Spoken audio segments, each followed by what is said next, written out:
ल साथीहरु ढिला नगरी यो भिडियो हेरिहालौं। फलामको प्लेन पाताबाट कसरी बन्छ त बाल्टी हेरिहालौं। बाल्टीको डाई नापेर काटिसक्नु भएको छ दाइले। यसरी है ठ्याक्क साइजहरु मिलाएर ठ्याक्क पार्दै हुनुहुन्छ म दाइले।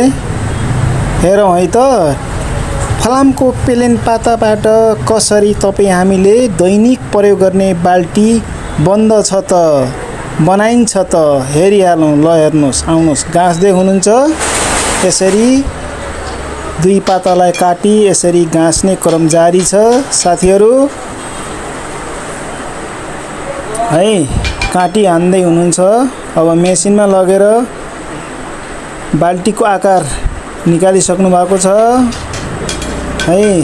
ल हेर्नुस् यसरी बाल्टीको आकार निर्माण भइसक्यो साथीहरु।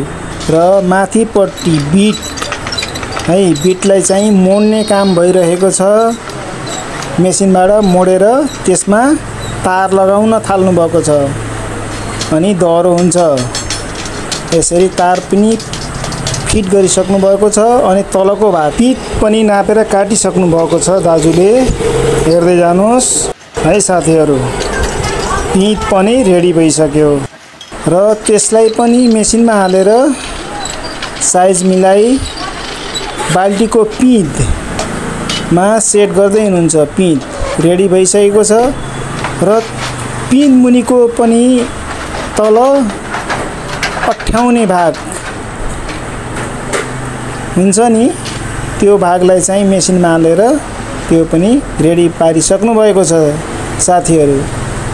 त्यसमा पनि काटी हानेर रेडी बनाएर लक गर्दै हुनुहुन्छ है।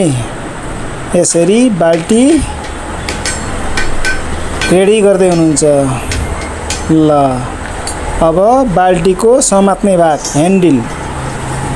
ह्यान्डलको लागि तार काटेर फलामको तार काटेर रेडी बनाउँदै हुनुहुन्छ ल साथीहरु। र समात्ने गोलो भाग बनाउँदै हुनुहुन्छ दाइमा राखेर। उहाँ दाइको यो मेहनत यो परिश्रम है। अनि त्यसमा अड्काउने बाल्टीमा अड्काउने चाहिँ मेसिनमा हालेर बनाउँदै हुनुहुन्छ।